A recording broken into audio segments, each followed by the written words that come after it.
How about your teachers? Cerita diawali dengan memperlihatkan sebuah keluarga yang sedang makan bersama sampai muncul suara bel yang kemudian si ayah beranjak dari kursinya untuk membuka pintu dan tiba-tiba... Ya, ada seorang eksekutor bernama Rocco, ini bebenguknya, yang membantai keluarga ini dan memotong jari milik si ayah, di mana Rocco langsung mengirim potongan jari itu ke dalam penjara tempat seorang bos mafia menghabiskan sisa hidupnya. Dia bernama Don Lucas, seorang bos mafia yang sedang memburu sebuah keluarga yang dianggap telah mengkhianatinya dan menjadi penyebab dirinya mendekam di penjara, yang meskipun dirinya terkurung di dalam jeruji besi, tapi kerajaan bisnisnya masih berjalan dan masih cukup untuk bisa mengendalikan beberapa orang di luar, termasuk mengirim Rocco, sang eksekutor, untuk memburu keluarga tersebut. Not here.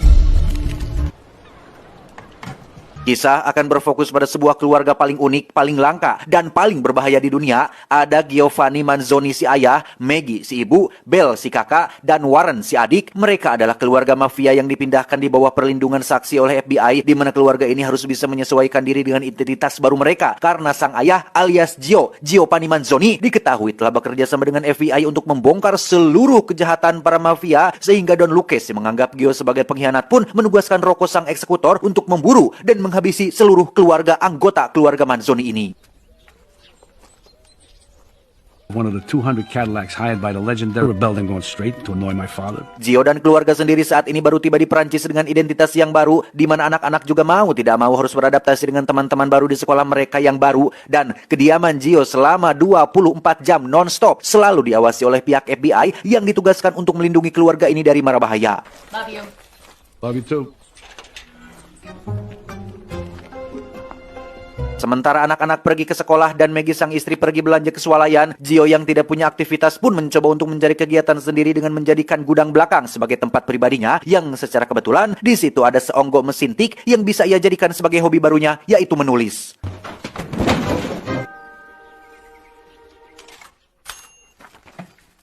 Beralih ke si ibu yang sudah tiba di swalayan, alih-alih berbasa-basi untuk sekedar menunjukkan sikap ramah tamahnya, Maggie justru malah mendapat perlakuan tidak menyenangkan ketika kasir dan beberapa pelanggan bersikap ketus dan mengolok-oloknya dengan bahasa daerah mereka, di mana mereka semua benar-benar sudah salah besar karena Maggie bukanlah ibu-ibu konvensional pada umumnya, melainkan istri dari seorang bos mafia, sehingga ketika Maggie dibuat kesal, maka emosinya akan langsung dilampiaskan dengan cara yang cukup anti-mainstream.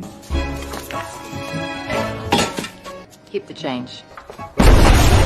Bell dan Warren sendiri sudah tiba di sekolah baru. Mereka berdua sebenarnya sudah sangat malas sekali harus pura-pura baik dan sok polos untuk melindungi identitas asli mereka yang baru saja masuk sekolah di hari pertama. Warren sudah diganggu oleh beberapa murid pengganggu yang menghampirinya, di mana Warren yang sudah terbiasa dengan hal-hal seperti ini pun langsung terpoin dengan mengatakan untuk jangan bertele-tele. Jika kalian mau menghajarku, ayo langsung saja.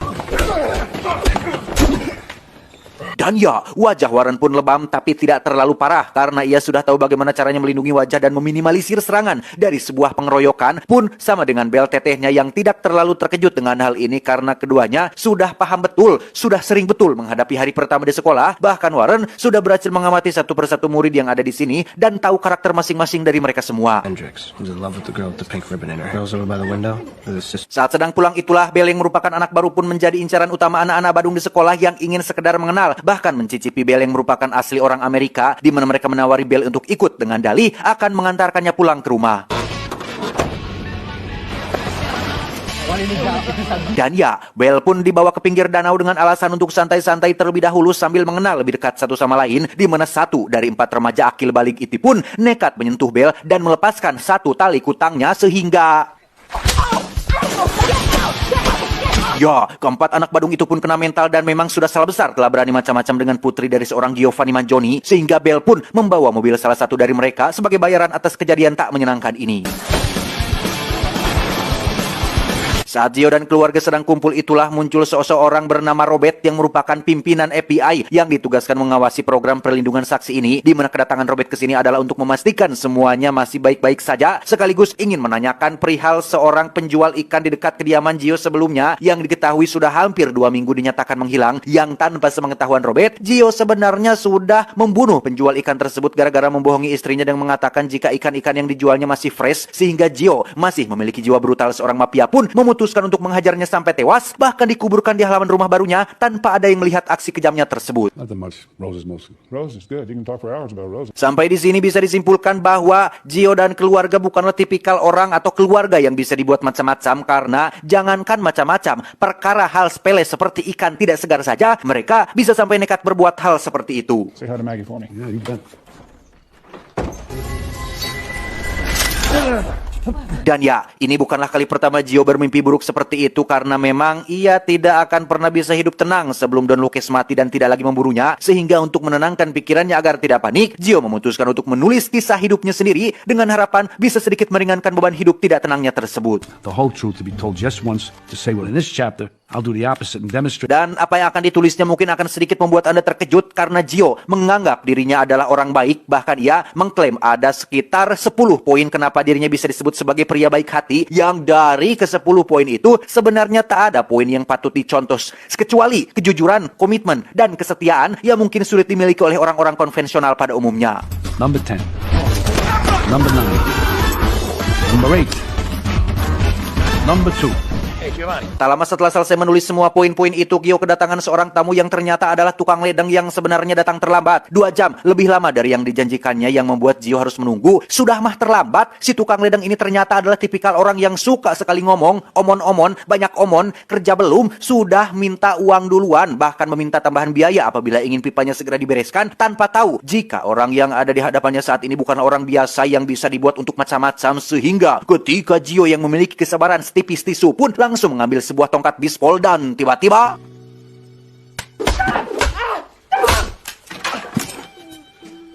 sebagai bentuk tanggung jawabnya, Gio membawa si tukang ledeng ke rumah sakit dan mengaku jika dia terjatuh dari tangga. Tapi setelah diperiksa, dokter yang merawatnya cukup terkejut saat menemukan ada sebanyak 12 tulang yang patah yang tidak mungkin didapatkan dari hanya kecelakaan kecil seperti itu. What I don't understand is Maggie sang istri sendiri terlihat sedang mendatangi sebuah rumah kosong yang terletak tepat di seberang rumah mereka, dan rumah tersebut bukanlah rumah tetangga, melainkan rumah yang sengaja disewa oleh FBI untuk dijadikan markas utama pengawasan kedua agennya, di mana Maggie dan keluarga sendiri memang sudah kenal dekat dengan 2 agen FBI ini, dan Maggie sering memberikan mereka makanan atau camilan untuk sekedar bentuk rasa terima kasih atas jasa mereka berdua yang selalu standby mengawasi dan melindungi keluarga ini. Anybody would have told me I'd be living in the land of cream. Thanks for everything. Kembali ke sekolah, Warren si adik nampaknya sedang menjalankan sebuah rencana rahasia untuk membalas perbuatan anak-anak pembuli yang sudah menghajarnya, di mana Warren pertama-tama mendatangi seorang anak kutu buku yang hobi mengoleksi kartu dan memberikan sebuah kartu langka yang sulit didapatkan, yang sebagai imbalannya Warren meminta si kutu buku untuk mengerjakan tugas yang sulit, di mana tugas atau PR tersebut adalah milik seorang murid senior yang memiliki postur tinggi menggumpal, dan lagi-lagi Warren meminta imbalan berupa sedikit bantuan di tahap akhir nanti. Tak hanya itu saja, Warren sukses menghasilkan uang dari menjual obat yang dicurinya dari apotek sekolah, sehingga ia punya cukup uang untuk membayar beberapa murid petarung untuk membantunya dalam aksi balas dendam. Sehingga ketika waktunya tiba, Warren pun langsung beraksi dan Not to give you this.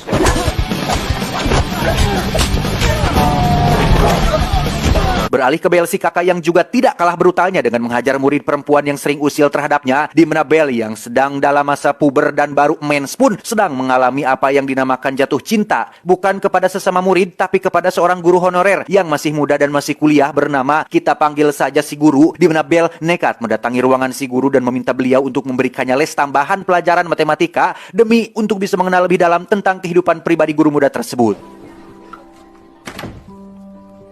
Seiring berjalannya waktu, keduanya menjadi semakin sering bertemu dan semakin menjadi lebih dekat, di mana Belle yang sejak pandangan pertama sudah jatuh cinta pun nekat menemui si guru di ruangannya, mengunci pintunya dari dalam, dan menjebak si guru berdua bersamanya dalam satu ruangan, yang karena beliau tak kunjung peka terhadap perasaannya, maka Belle pun bertindak ugal-ugalan dengan melepaskan cawetnya, dan inilah yang terjadi.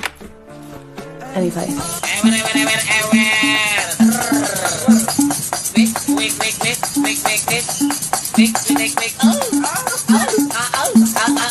Suatu hari, Maggie sang istri mengadakan pesta di halaman rumahnya dan mengundang semua tetangga yang ada di komplek ini dengan maksud untuk berbaur dan mengurangi kecurigaan akan identitas asli mereka, di mana Gio sebenarnya sangat malas sekali harus bertemu dengan orang-orang baru. Terlebih lagi ketika ia sedang mencoba menyalakan arang, bapak-bapak itu terlalu banyak memberikan kritik dan saran bagaimana caranya menyalakan api sehingga Ya, beruntung itu semua hanya ada dalam imajinasi Gio saja, di mana Robert juga menghadiri pesta ini untuk melakukan pengawasan dari jarak dekat dan memastikan semuanya masih aman terkendali. Wow. Congratulations, Red. It's a huge success. Selesai pesta, Gio dan keluarga yang sudah tinggal selama kurang lebih 1 bulan di tempat baru ini pun benar-benar sudah kelewat jengkel dengan air keran yang terus-terusan keruh. Tak hanya di rumahnya saja, tapi di rumah-rumah tetangga pun mengalami hal yang sama, sehingga Gio pun nekat mendatangi kantor wali kota untuk melaporkan hal ini. Namun, apa tanggapan beliau? Ternyata beliau hanya omon-omon saja, sehingga Gio langsung beralih ke kantor PDAM yang di situ si petugas menjelaskan bahwa alasan utama air keruh adalah disebabkan oleh perusahaan pupuk kimia yang membuang limbah sembarangan. Tak membuang waktu, di hari itu juga Gio langsung mendatangi owner perusahaan pupuk yang dimaksud, di mana tanggapan si owner nyatanya lebih parah dari Bapak Wali Kota dengan bersikap seolah tidak peduli dan acuh tak acuh dengan keluhan Gio sehingga Buy a bottle of water then. tak hanya itu saja, Gio pun membuat sebuah bom waktu untuk diletakkan di perusahaan pupuk kimia milik si owner yang supaya Robert dan para agen FBI tidak curiga, Gio sengaja menyetel waktunya cukup lama agar meledak di waktu ketika ia berada di rumahnya.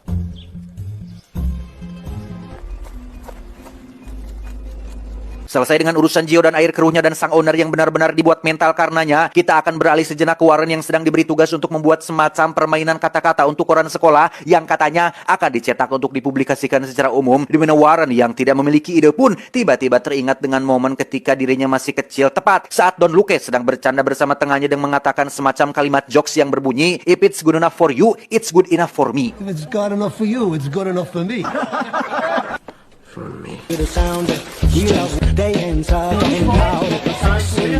I have a package for you, boss. Dan ya, sungguh suatu kebetulan yang luar biasa ketika koran tersebut dipakai sebagai bungkus minuman beralkohol yang dikirim kepada Don Lucas, yang ketika ia tak sengaja membacanya, Don Lucas akhirnya sadar jika kalimat tersebut adalah sebuah jokes yang hanya ada di lingkungan para mafia saja, sehingga ia langsung menghubungi Rocco dan menyuruhnya untuk segera meluncur ke Prancis.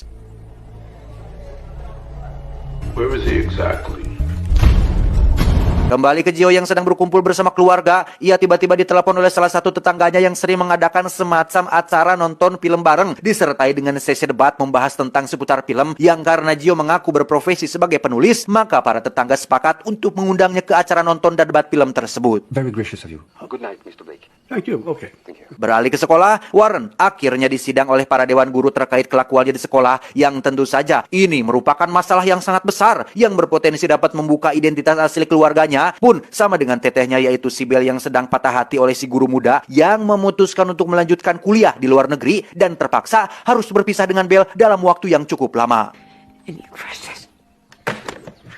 Kembali ke Gio yang akan menghadiri undangan acara nonton dan debat film, Robert sebenarnya sangat tidak setuju dengan ide ini karena berpotensi bisa membahayakan identitas keluarga mereka. Namun Gio berhasil meyakinkan Robert, bahkan mengajaknya untuk ikut supaya bisa menyaksikan sendiri jalannya acara tersebut.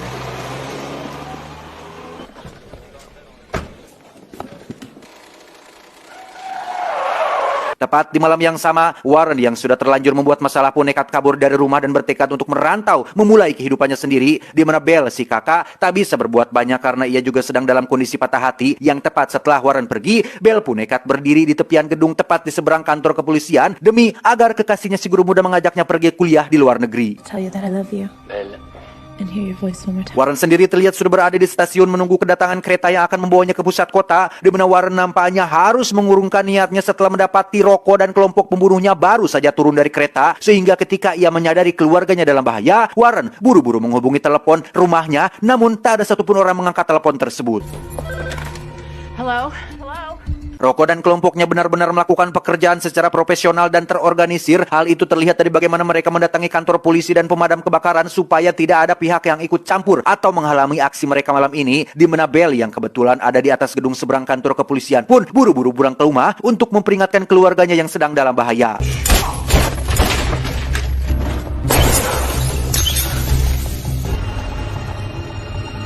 Kembali ke Gio dan Robert yang masih berada di acara nonton film, Gio diminta untuk menjadi narasumber untuk menceritakan kehidupan seputar dunia kriminal berdasarkan film mafia yang sudah mereka tonton, yang tentu saja ini menjadi kesempatan untuk Gio mengungkapkan pengalaman dan kebanggaannya sebagai seorang mafia, sehingga ketika Robert menyadari Gio sudah kebablasan, ia langsung menghubungi kedua anak buahnya untuk segera berkemas dan bersiap-siap menjalankan rencana selanjutnya, yaitu pindah ke tempat baru dengan identitas yang baru. Gotcha.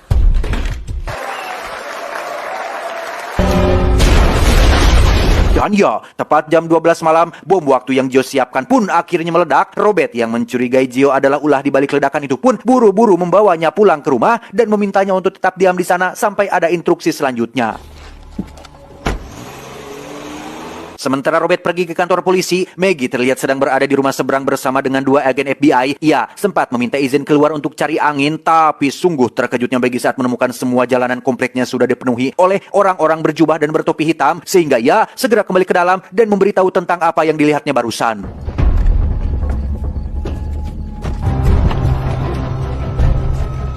Tepat di saat bersamaan, Robert sudah tiba di kantor polisi dan menemukan semua petugas berwajib sudah tewas bersimbah darah. Beliau segera menghubungi kedua anak buahnya untuk bersiap menghadapi bahaya yang akan datang, tapi semuanya sudah terlambat karena tiba-tiba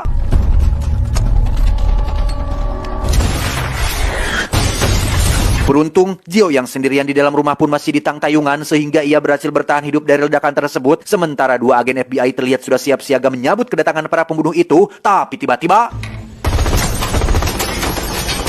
ya, kini nyawa Maggie dalam bahaya dan akan menjadi sasaran empuk salah satu mafia yang akan menggadabahnya. Namun Gio muncul di waktu yang tepat sehingga ia berhasil menyelamatkan istrinya. Di waktu yang bersamaan, Bell dan Warren pun sudah tiba untuk menolong kedua orang tuanya. Mental mereka berdua nampaknya sudah terlatih untuk situasi seperti ini. Hal itu dibuktikan ketika keduanya nampak tak canggung menggunakan senjata api, bahkan berhasil membantai hampir seluruh pasukan mafia ini hingga menyisakan si Rocco seorang.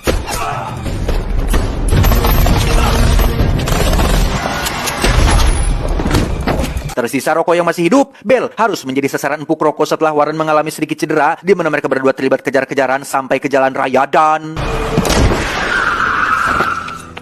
setelah semua selesai, kini mereka harus berganti nama dan tempat tinggal lagi, yang secara teknis kejadian barusan berhasil diselesaikan oleh anak-anak mereka yaitu Bell dan Warren saja. Dan ingat, ini bukanlah akhir dari ketegangan karena selama Don Lucas masih hidup, mereka akan terus dihantui dan dikejar oleh bayang-bayang Don Lucas yang akan terus memburu keluarganya. Apalagi setelah muncul kabar bahwa Don Lucas saat ini sedang menyewa seorang pembunuh bayaran dari The Continental yang katanya memiliki julukan The Baba Yaga alias The Boogeyman yang dikenal fokus, berkomitmen, dan bertekad kuat. Jadi, siapkanlah mentalmu, Gio Giovanni. Tamat, ending yang cukup membrutalkan.